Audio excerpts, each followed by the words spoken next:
Hello everyone, welcome to exam official. आज हम cover करने वाले हैं 1 दिसंबर 2025 के सबसे important current affairs, exact exam points, short explanations और हिडन फैक्ट्स के साथ। सो get ready with your notebook, क्योंकि आज का वीडियो आपकी तैयारी में एक बड़ा फर्क लाने वाला है। Let's begin.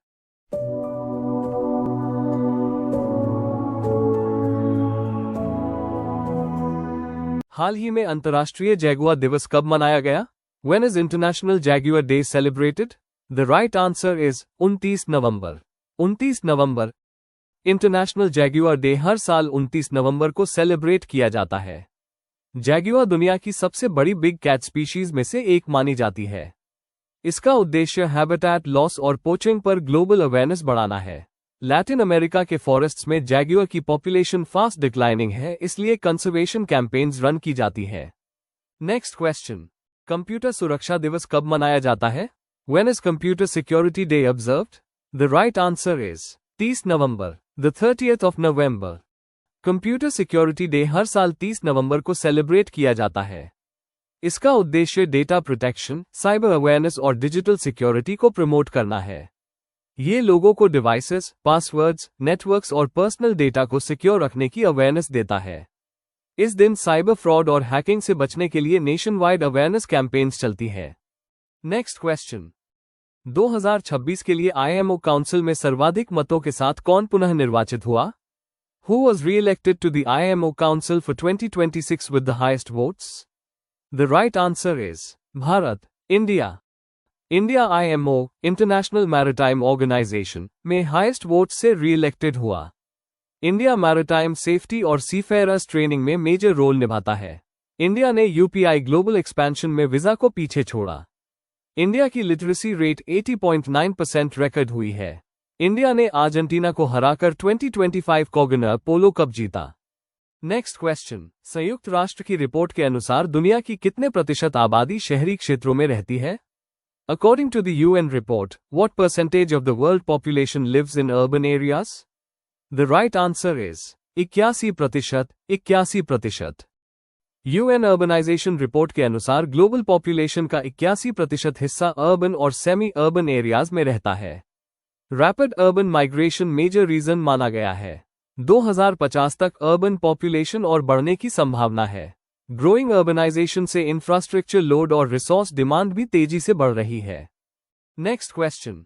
हाल ही में किसे इंडियन ऑफ द ईयर 2025 से सम्मानित किया गया? Who has been awarded Indian of the Year 2025? The right answer is जय शाह। जय शाह। जय शाह बीसीसीआई सेक्रेटरी और आईसीसी चेयरमैन को इंडियन ऑफ द ईयर 2025 मिला। यह अवार्ड उनकी आउटस्टैंडिंग स्पोर्ट्स एडमिनिस्ट्रेशन और ग्लोबल क्रिकेट लीडरशिप के लिए दिया गया। फॉक्स नेशन ने मेलानिया ट्रंप को पेट्रियट ऑफ द ईयर दिया। सरीना विलियम्स को princess of Asturias sports award मिला। Next question. नवंबर 2025 में प्यूमा इंडिया के नए प्रबंधन निदेशक कौन बने? Who became the new managing director of Puma India in November 2025? The right answer is Ram Prasad Sreedharan. Ram Prasad Sreedharan. Puma India ने राम प्रसाद श्रीधरन को नया एमडी अपॉइंट किया। इनके पास स्पोर्ट्सवेयर और रिटेल सेक्टर में लॉन्ग एक्सपीरियंस है। इनका फोकस इंडिया मार्केट एक्सपेंशन और सेल्स स्ट्रैटेजी पर रहेगा। प्यूमा इंडिया में फास्टेस्ट ग्रोइंग स्पोर्ट्स ब्रांड्स में शामिल है। Next question. नवंबर 2025 में सामाजिक बदलाव के लिए इम्पैक्ट राइज पहल किस आईआईटी ने शुरू की? Which IIT launched the Impact Rise initiative in November 2025? The right answer is IIT Kharagpur. IIT Kharagpur. IIT Kharagpur ने सोशल इनोवेशन और टेक बेस्ड इम्पैक्ट के लिए इम्पैक्ट राइज लॉन्च किया। ये रूरल डेवलपमेंट, एनवायरनमेंट और डिजिटल एजुकेशन जैसे सेक्टर्स को सपोर्ट करेगा। CDOT ने IIT गांधीनगर के साथ टेलीकॉम इनोवेशन पार्टनरशिप की। कई IITs ने हाल में कोलैबोरेटिव रिसर्च और डेवलपमेंट प्रोजेक्ट्स शुरू किए हैं। Next question. कुमारी कमला कौन थी जिनका 91 वर्ष की आयु में निधन हुआ? Who was Kumari Kamla, who passed away at the age of 91? The right answer is नृत्यांगना, क्लासिकल डांसर। कुमारी कमला एक लेजेंडरी भारतनाट्यम डांसर थी। उन्होंने इंडियन क्लासिकल डांस को ग्लोबल स्टेज तक पहुंचाया। उन्हें पद्मा भूषण और कई नेशनल ऑनर्स मिले थे। क्लासिकल आर्ट्स में उनका योगदान एक्सेप्शनल माना जाता है और उनकी लेगेसी आज भी यूथ को इंस्पायर करती है। नेक्स्ट क्वेश्चन, जेंडर समानता के लिए किस राष्ट्रीय अभियान के चौथे संस्करण की शुरुआत हुई? Which national campaign launched its fourth edition for gender equality? The right answer is नई चेतना पहल बदलाव की। नई चेतना पहल बदलाव की।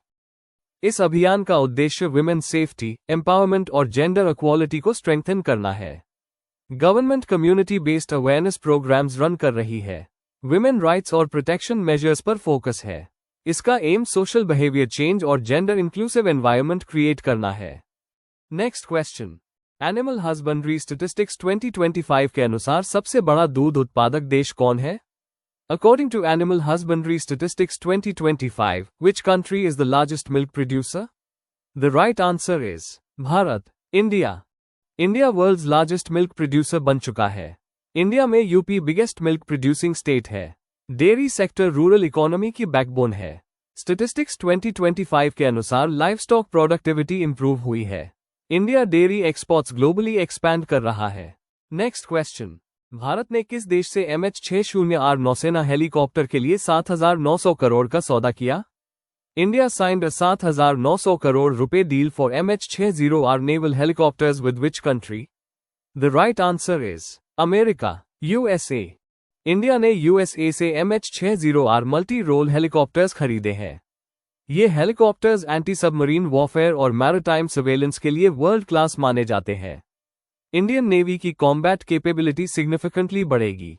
ये deal Indo US defence partnership को और स्ट्रॉन्ग बनाती है। नेक्स्ट क्वेश्चन, IMF ने 2025-26 के लिए भारत की GDP ग्रोथ कितनी अनुमानित की है?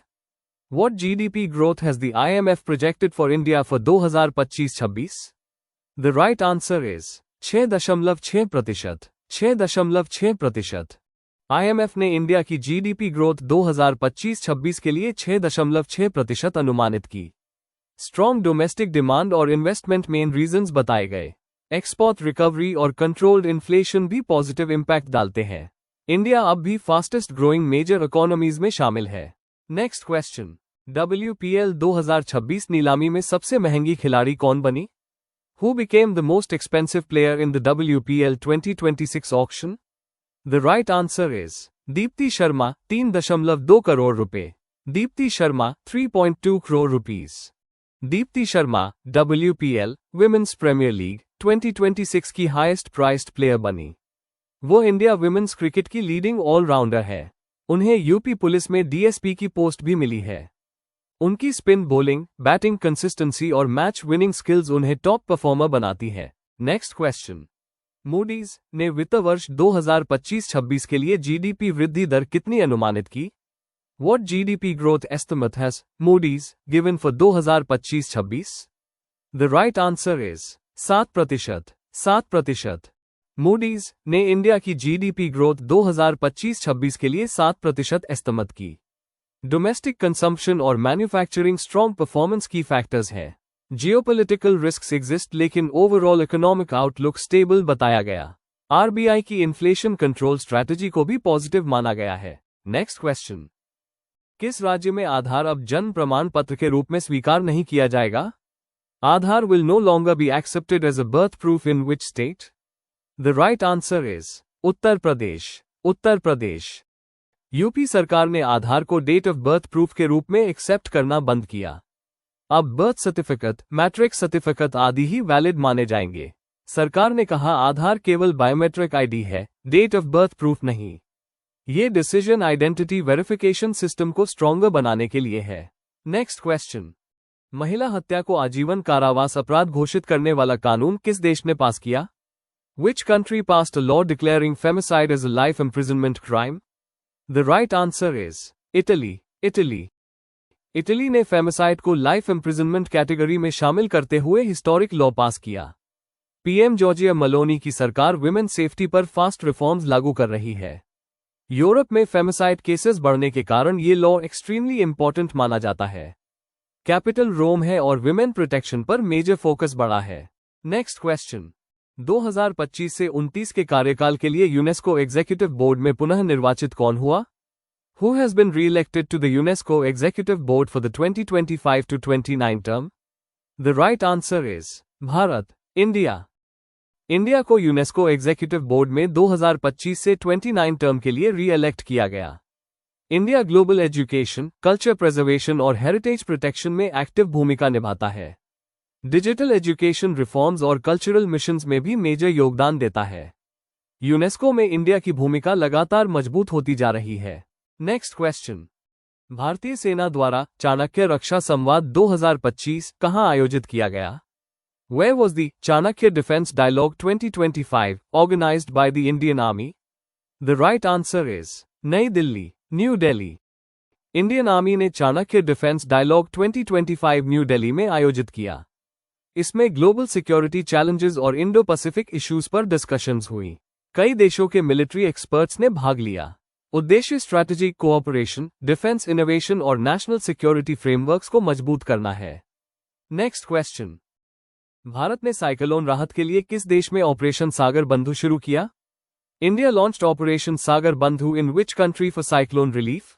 The right answer is Sri Lanka, Sri Lanka. Cyclone Ditwah से हैवी डैमेज के बाद इंडिया ने श्रीलंका में ऑपरेशन सागर बंधु शुरू किया। श्रीलंका की कैपिटल कोलंबो है और करेंसी श्रीलंका रुपी है।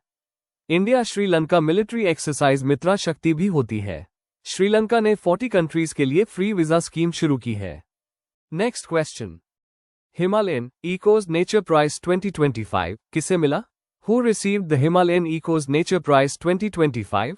The right answer is Stephen Alter, Stephen Alter. Stephen Alter को हिमालयन इकोज नेचर प्राइज 2025 मिला। उन्हें माउंटेन इकोलॉजी, बायोडाइवर्सिटी और एनवायरमेंटल कंजर्वेशन एफर्ट्स के लिए सम्मानित किया गया। यह अवार्ड हिमालयन इकोसिस्टम प्रोटेक्शन को प्रमोट करता है। यह अंतर्राष्ट्रीय स्तर पर दिया जाने वाला प्रतिष्ठित पुरस्कार है। तो दोस्तों, ये थे 1 दिसंबर 2025 के सबसे जरूरी करंट अफेयर्स, वो भी बिल्कुल आसान और पूरी तरह एग्जाम फोकस्ड तरीके से। अगर वीडियो अच्छा लगा हो तो लाइक करें, अपने दोस्तों के साथ शेयर करें और चैनल को सब्सक्राइब जरूर करें। मिलते हैं नेक्स्ट सेशन में। Till then, keep learning, keep growing. Thank you.